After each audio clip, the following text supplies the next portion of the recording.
ಬರೀ ಕುಂತು ಯಾರು ಮಾಡ್ತಾರೆ ಸಾಂಸ್ಕೃತಿಕ ಕಾರ್ಯಕ್ರಮಗಳು, ಅವ್ರು ಬರೀ ಟಿವಿದಲ್ಲಿ ಕೂತ್ಕೊಂಡು ನೋಡೋದೇ ಆಗಿದೆ. ಇವಾಗ ಸಾಂಸ್ಕೃತಿಕ ಕಾರ್ಯಕ್ರಮ ಕೆಲವರಿಗೆ ಸಿಗುತ್ತೆ.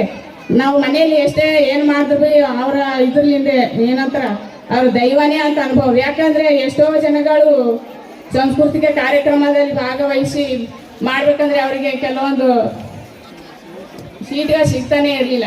ನಾವು ಯಾವಾಗ ಗೊತ್ತಾಯ್ತಂದ್ರೆ ಜಿ ಕನ್ನಡ ಅಂತ ಬಂದಿದೆಯಲ್ಲ, ಅವಾಗ ಕೆಲವರು ಎಷ್ಟೋ ಜನಗಳು ಪ್ರಯತ್ನ ಪಟ್ಟು ಹೋದವರು ಇದ್ದಾರೆ ಮನೆಗೆ. ಮತ್ತೆ ಅದರಲ್ಲಿ ಅವ್ರ ಪ್ರತಿಭೆಯನ್ನು ತೋರಿಸ್ಕೊಂಡು ಈಗಿದ್ದಾರಲ್ಲ ಅಜ್ಜಿ ಅಂತ ವಯಸ್ಸಿನವರು ಕೂಡ ಅವಾಗ ಇಷ್ಟೊಂದು ಪ್ರತಿಭೆ ಮಾಡಿದ್ದಾರೆ ಅಂತ ನಮಗೆ ಗೊತ್ತೇ ಇರಲಿಲ್ಲ. ಅವಾಗ ಯಾವಾಗ ಗೊತ್ತಾಯ್ತಂದ್ರೆ ನಮಗೆ ಟಿವಿಯಲ್ಲಿ ನೋಡ್ದಾಗೆ ಗೊತ್ತಾಯ್ತು. ನಾವೆಲ್ಲ ನೋಡ್ಬೇಕಾದ್ರೆ ಹೊಲದಲ್ಲಿ ಅಜ್ಜಿಯವರು ಹೇಳಿರುವಂಥದ್ದು ಅವಾಗಿನ ಸಂಸ್ಕೃತಿ ಬೇರೆ ಇದ್ದಿತ್ತು, ಈಗಿನ ಸಂಸ್ಕೃತಿ ಬೇರೆ ಇದೆ. ಏನಂದ್ರೆ ಅವಾಗಿಂದು ಒಂದು ಜೀವನದ ಬಗ್ಗೆ, ಒಂದು ಮನುಷ್ಯನ ಜೀವನ ಬಗ್ಗೆ ಏನು ಬೇಕು ಅದು ಉದಾಹರಣೆ ಕೊಟ್ಟು ಹಾಡಾಗಿರ್ಬೋದು, ಕಥೆ ಆಗಿರ್ಬೋದು, ಅದು ಬೇರೆ. ಈಗ ಹಾಗಲ್ಲ, ಬೇರೆ ರೀತಿ ಹೋಗಿದೆ. ಅದು ಜಾನಪದ ಗೀತೆಗಳು ಆಗಿಲ್ಲ, ಅದು ತಾತ್ಕಾಲಿಕವಾಗಿ ಮಾಡುವಂಥದ್ದಾಗಿದೆ. ಜನರಲ್ಲಿ ಸಾಂಸ್ಕೃತಿಕ ಕಾರ್ಯಕ್ರಮಗಳನ್ನು ಮಾಡಬೇಕಾದ್ರೆ ಶ್ರಮಗಳು ಕೂಡ ಮತ್ತು ಧೈರ್ಯ ಕೂಡ ಮತ್ತು ಮನೆಯಲ್ಲಿ ಅವ್ರಿಗೆ ಹೆಲ್ಪ್ ಮಾಡುವಂಥ ಜನರು ಕೂಡ ಇರಬೇಕು. ಎಲ್ಲರೂ ಅಜ್ಜಿ ಹಾಗೆ ಯಾರು ಭೀ ನಮ್ಗೆ ನೋಡ್ಕೊಂಡಿಲ್ಲ, ನಮ್ಗೆ ಹೆಲ್ಪ್ ಮಾಡ್ತಿಲ್ಲ ಅಂದ್ರನ್ನ ಅವ್ರ ಹಂಗೆ ಧೈರ್ಯ ಮಾಡಿ ಬರುವಂಥ ಶಕ್ತಿ ಈಗ ನಮಗಿಲ್ಲ. ಪ್ರತಿಯೊಬ್ಬರು ನಾವು ಏನಾದರೂ ಮಾಡ್ಬೇಕಂದ್ರೆ ನಮಗೆ ಮನೇಲಿ ಹೆಲ್ಪ್ ಇದ್ರೆ ಮಾಡ್ತೀವಿ, ನಾವು ಇಲ್ಲಾಂದ್ರೆ ನಮ್ಗೆ ಆಗಲ್ಲ ಅಮ್ಮ, ನಾವು ಹೋಗಲ್ಲ, ನಮ್ಗೆಲ್ಲ ಸೌಲಭ್ಯಗಳು ಕೊಡಿ. ಕಲೆ ಸಂಸ್ಕೃತಿ ಒಳಗೊಂಡು ಒಂದು ಪರಂಪರೆಯನ್ನು ಮೆಲುಕು ಹಾಕುತ್ತಾ ಆ ಒಂದು ಕಾಲ, ಆ ಒಂದು ಸಂಸ್ಕೃತಿಯನ್ನು ಇಂದು ನಮ್ಮ ಚಿತ್ತಾಪುರ ಕಾಲೇಜಿನ ಆವರಣದಲ್ಲಿ ಆವರಿಸಿಕೊಂಡಿರುವಂಥ ಈ ಒಂದು ಕಾಲೇಜಿಗೆ ಆಗಮಿಸುವಂಥ ಒಂದು ಉಡುಗೆ ತೊಡುಗೆ ಆಗಿರ್ಬೋದು, ವಿದ್ಯಾರ್ಥಿಗಳು ಒಂದು ನಗು, ಈ ಒಂದು ವಾತಾವರಣ ಶೋಭೆಯನ್ನು ಕಂಡಾಗ ನಾವೆಲ್ಲಿ ಹಳೆ ವಿದ್ಯಾರ್ಥಿಗಳು ನಾವು ಭಾಳ ದುಃಖದಿಂದ ಹೇಳ್ಕೋಬೇಕಾಗ್ತದೆ, ನಾವೇನು ಮಿಸ್ ಮಾಡ್ಕೊಂಡೇನಪ್ಪ ಅಂತ. ಯಾಕಂದ್ರೆ ನಾವು ಕಾಲೇಜಿಂದ ವಾತಾವರಣ ಇದ್ದಿಲ್ಲ, ಅದು ಸಿಗೋದೂ ಇಲ್ಲ. ಇವಾಗ ಅದು ಸೃಷ್ಟಿಯಾಗಿದೆ ಅಂತ ಸೃಷ್ಟಿ ಮಾಡಿದಂಥ ನಮ್ಮ ಕಾಲೇಜಿನ ಪ್ರಾಂಶುಪಾಲ ಸರ್ ಆಗಿರುವಂಥ ಈ ವೇದಿಕೆ ಮತ್ತು ಎಲ್ಲರಿಗೂ ಗುರುವಂದರಿಗೆ ಎಲ್ಲರಿಗೂ ಮುಖ್ಯವಾಗಿ ಎಲ್ಲರಿಗೂ ನಮಸ್ಕರಿಸ್ತಾ ಮತ್ತೊಮ್ಮೆ ನಮಗೆ ಈ ವೇದಿಕೆ ಮೇಲೆ 2 ಅಂಶಗಳನ್ನು ಹೇಳಲು ಅನುವು ಮಾಡಿಕೊಟ್ಟಂಥ ತಮಗೆಲ್ಲರಿಗೂ ಧನ್ಯವಾದ. ಆ್ಯಕ್ಚುಲಿ ಒಂದಿಷ್ಟು ಏನೋ ಸಾಂಪ್ರದಾಯಿಕವಾಗಿ ಒಂದೆರಡು ಮಾತುಗಳ ಅಧ್ಯಕ್ಷರುಗಳನ್ನು ಆಡಬೇಕು ಅನ್ನೋ ಕಾರಣಕ್ಕಾಗಿ 1-2 ಮಾತುಗಳನ್ನು ನಿಮ್ಮ ಜೊತೆಗೆ ನಾನು ಹಂಚ್ಕೊಳ್ಳಿಕ್ಕೆ ಇಷ್ಟಪಡ್ತಿದ್ದೀನಿ.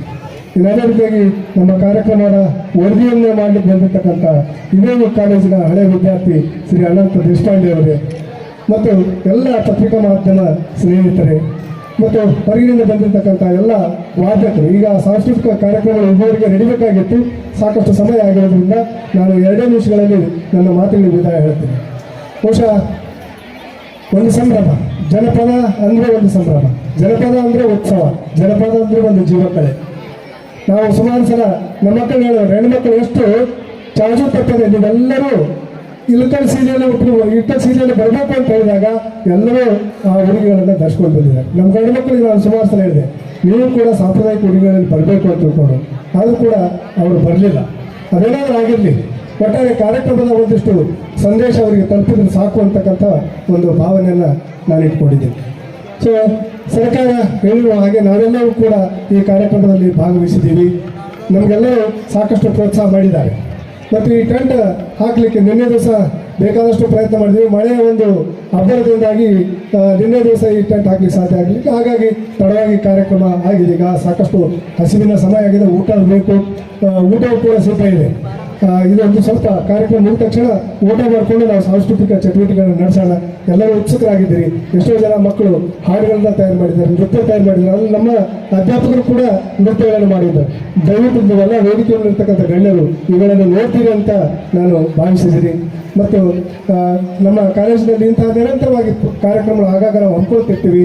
ಸೊ ನಿಮ್ಮೆಲ್ಲರ ಪ್ರೋತ್ಸಾಹ, ನಿಮ್ಮೆಲ್ಲರ ಸಹಕಾರನೇ ಅದಕ್ಕೆ ಕಾರಣ ಅಂತ ಹೇಳ್ತಾ, ನಿಮ್ಮ ತಾಯಿನ ಸರಿಯೇನು ತೋಟದ ಆಶಮ್ಮ, ನಿಮ್ಮ ತಂದಿನ ಸರಿಯೇನು ತೋಟ ಬುಗ್ಗಪ್ಪ, ಯವ್ವ ನಿನ್ನ ಕೊಟ್ಟಿದ ಊರು ಅನ್ಯ ತಾಯಮ್ಮ ಮಾಳಿಕ್ಯ.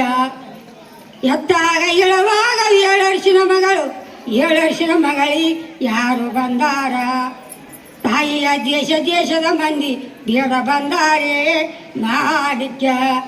ಚಿಂಚಳ್ಳಿ ಹೆಚ್ಚಿದಾಗ ಮಂದಿ ಬಂದಾದ ತಾಂಡೂರ ಬಸು ಜಾತಿ ಮಂದಿ ಬಂದ ಯಾರು ಬಂದರೆ ಮಳೆ ನಿನ್ನ ಕೊಟ್ಟಿಲ್ಲ ದೂರ ಕೊಟ್ಟರೆ ಮಗಳ ದೂರ ಕೂಳ ಜನದಂತ ಬೀಗೋರು ನನ್ನ ಯಾರಮ್ಮ ಮಾಣಿಕ್ಯ ಬಗ್ಗೆ ಸುದೀರ್ಘವಾಗಿ ವೇದಿಕೆ ಮೇಲೆ ಆಸಂತ ಎಲ್ಲ ಗಣ್ಯಮಾನ್ಯರು ಮೊನ್ನೆ ಹೇಳಿದ್ದಾರೆ.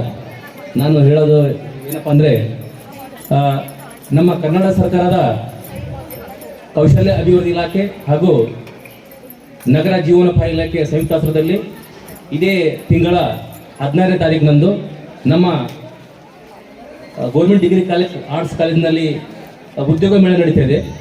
ಇದು ವಿಶೇಷವಾಗಿ ಹಳೆಯ ವಿದ್ಯಾರ್ಥಿ ಸಂಘದ ಏನು ನಮ್ಮ ಇವರು ಮಲ್ಲಪ್ಪ ಸಾರಿ ಸರ್ ಇವರು ಬೀರರ ಸರ್ ಆಗಿದ್ದಾರೆ. ಈ ಗುರುಗಳಿಗೆ ಏನಪ್ಪ ಅಂದರೆ ಇಲ್ಲಿ ಇರ್ತಕ್ಕಂಥ ವಿದ್ಯಾರ್ಥಿಗಳು ಈಗ ಪ್ರೆಸೆಂಟ್ ಓದ್ತಂದ್ರಿಗೆ ಅನ್ವಯಿಸಿಲ್ಲ, ಆದರೆ ಈಗ ಹಳೆಯ ವಿದ್ಯಾರ್ಥಿಗಳ ಸಂಘ ಅದರ ತಾವು ಈಗ ಕಾಲೇಜಲ್ಲಿ ಮುಗಿಸ್ಕೊಂಡಿರ್ತಾರೆ ವಿದ್ಯಾರ್ಥಿಗಳು. ಅದೇನು ಅದು SLC ಪಾಸ್, PUC ಆಗಿರ್ಬೋದು, ಡಿಗ್ರಿ ಆಗಿರ್ಬೋದು, ಡಿಪ್ಲೊಮಾ ಆಗಿರ್ಬೋದು, ವಿವಿಧ ITI-ನಲ್ಲಿ ಬೇರೆ ಬೇರೆ ವಿವಿಧ ಕೋರ್ಸ್ಗಳು, ಕಾರ್ಪೆಂಟ್ರಿ, ಫಿಲ್ಡರ್, ಫಿಟ್ಟರ್, ಇಂಥ ಹಲವಾರು ಕೋರ್ಸ್ಗಳಿಗೆ ವಿದ್ಯಾರ್ಥಿಗಳಿಗೆ ಏನಪ್ಪ ಅಂದ್ರೆ ಈ ಮುಂಚೆ ನಮ್ಮ ವಿದ್ಯಾರ್ಥಿಗಳು ಉದ್ಯೋಗಕ್ಕಾಗಿ ತಮ್ಮ ವಿದ್ಯಾಭ್ಯಾಸ ಮುಗಿಸ್ಕೊಂಡು ಬೆಂಗಳೂರು ಮೈಸೂರಿಗೆ ಜಾಬ್ಗೋಸ್ಕರ ಅಡ್ಡಾಡ್ತಿರ್ತಾರೆ. ಈಗ ಜಾಬ್ ನಮ್ಮ ಮನೆ ಬಾಗಿಲಿಗೆ ಬಂದಿದೆ, ಅದನ್ನು ನಾವು ಸದುಪಯೋಗ ಪಡಿಸ್ಕೋಬೇಕು. ಹಾಗಾಗಿ ಉದ್ಯೋಗ ಮೇಳ ನಡೀತಿದೆ ಗುಲ್ಬರ್ಗದಲ್ಲಿ. ಉದ್ಯೋಗ ಮೇಳದಲ್ಲಿ ತಾವೆಲ್ಲ ಈಗಾಗಲೇ ನಾವು ಬೀದರ್ ಸರ್ ಅವರಿಗೆ ಒಂದ್ಸಲ ಭೇಟಿಯಾಗಿ ಸರ್ ಹೇಳಿದ್ರು, ಸರ್ ಕೂಡ ತಮಗೆಲ್ಲ ಹೇಳಿದ್ದಾರೆ ತಾವು ಯಾವ ರೀತಿ ತಮ್ಮನ್ನು ಹೆಸರು ನೋಂದಣಿ ಮಾಡ್ಕೋಬೇಕಂತೇಳಿ. ತಾವು ನೋಂದಣಿ ಹೆಸರು ಮಾಡ್ಕೊಂಡ್ರೆ ತಮಗೆ ನೇರವಾಗಿ ಸಂದರ್ಶನ ಕರೀತಾರೆ. ಸಂದರ್ಶನದಲ್ಲಿ ಯಾರು ಹುಡುಗರು ಆಯ್ಕೆ ಆಗ್ತಾರ ಅಂಥ ವಿದ್ಯಾರ್ಥಿಗಳಿಗೆ ಉಚಿತವಾಗಿ 12 ತಿಂಗಳು ತರಬೇತಿ ಇರ್ತದೆ ಸಂಬಂಧಪಟ್ಟ. ಅದು ಇನ್ನೊಂದು ವಿಶೇಷಪ್ಪ ಏನಂದ್ರೆ ಸರ್ಕಾರ ಏನು ಮಾಡಿದ್ರೆ ನಮ್ಮ ಭಾಗದ ವಿದ್ಯಾರ್ಥಿಗಳು ನಮ್ಮ ಭಾಗದಾಗೆ ಉದ್ಯೋಗ ಕೊಡಬೇಕಂತ ಒಂದು ನಿರ್ಣಯ ಮಾಡ್ಯಾರ. ಅಂದ್ರೆ ನಮ್ಮ ನಮ್ಮ ಹೈದರಾಬಾದ್ ಕಲ್ಯಾಣ ಕರ್ನಾಟಕದಲ್ಲಿ ಬರ್ತಕ್ಕಂಥ ವಿವಿಧ ಫ್ಯಾಕ್ಟ್ರಿಗಳಲ್ಲಿ ಈ ಕುರುಕುಂಟ ಆಗಿರ್ಬೋದು, ವಾಡಿ ಫ್ಯಾಕ್ಟ್ರಿ, ಸೀತಾಪುರ ಫ್ಯಾಕ್ಟ್ರಿಯಲ್ಲಿ ಅಂದ್ರೆ ಇದೇ ಭಾಗ ಜನರು ಇಲ್ಲೇ ಕೊಡಬೇಕು ಉದ್ಯೋಗ ಅಂತ ನಿರ್ಣಯ ಮಾಡ್ಯಾರ. ಹಾಗಾಗಿ ತಮಗೆ ಒಳ್ಳೆ ಅವಕಾಶ ಅದ. ತಾವು ಅರ್ಜಿ ಹಾಕಬೇಕು. ಅರ್ಜಿ ಹಾಕಿದ್ರೆ ತಾವು ಆಯ್ಕೆ ಆದ ಸಂದರ್ಭದಲ್ಲಿ ತಮಗೆ 12 ತಿಂಗಳು ಟ್ರೈನಿಂಗ್ ಕೊಡ್ತಾರೆ. 12 ಟ್ರೈನಿಂಗ್ ಕೊಟ್ಟು ತಿಂಗಳ 5 ವರ್ಷ ಸ್ಟೈಪೆಂಡ್ ಕೊಡ್ತಾರೆ. ಜೊತೆಗೆ 1 ವರ್ಷ ನಂತರ ಪ್ರಮಾಣ ಪತ್ರ ನೀಡಿ ತಮಗೆ 6,000 ಹೆಚ್ಚುವರಿ ಕೊಡ್ತಾರೆ. ತಾವು ಇದರಲ್ಲಿ ಪಾಸ್ ಆದ್ರಂದ್ರೆ ನಿಮಗೆ ಸಂಬಂಧಪಟ್ಟ ವಿದ್ಯಾರ್ಥಿ ಅನುಗುಣವಾಗಿ ಅಲ್ಲೇ ಫ್ಯಾಕ್ಟ್ರಿ ತಮಗೆ ಜಾಬ್ ಸಿಗ್ತದೆ. ಹಾಗಾಗಿ ಈ ಸದು ಅವಕಾಶ, ಇಂಥ ಸುವರ್ಣ ಅವಕಾಶ ಯಾರು ವಿದ್ಯಾರ್ಥಿಗಳು ಮಿಸ್ ಮಾಡ್ಕೋಬಾರ್ದು. ಈ ವಿಷಯವನ್ನು ಆದಷ್ಟು ಹೆಚ್ಚು ನಮ್ಮೆಲ್ಲ ಕಾಲೇಜಿನ ಪ್ರಿನ್ಸಿಪಾಲರು ಮತ್ತು ಎಲ್ಲ ಆಡಳಿತಾಧಿಕಾರಿಗಳು ಮತ್ತು ಹಳೆ ವಿದ್ಯಾರ್ಥಿ ಸಂಘದ ಅಧ್ಯಕ್ಷರು ಮತ್ತು ಖಜಾಂಚಿ ಅವರು ವಿದ್ಯಾರ್ಥಿಗಳ ಮಂದಾಟ ಹೇಳಿದ ಈ ಕಾರ್ಯಕ್ರಮ ಅನುಗುಣ ಆಗ್ತದೆ. ಹಾಗಾಗಿ ಮತ್ತೊಮ್ಮೆ ಎಲ್ಲ ವಿದ್ಯಾರ್ಥಿಗಳು ತಪ್ಪಲಾರದೆ ಇದೇ ಏಪ್ರಿಲ್ 16 ಸಂದರ್ಶನದ ಎಲ್ಲರೂ ತಮ್ಮ ಹೆಸರು ನೋಂದಣಿ ಮಾಡ್ಕೊಂಡು ಭಾಗವಹಿಸ್ಬೇಕಂತ ಹೇಳಿ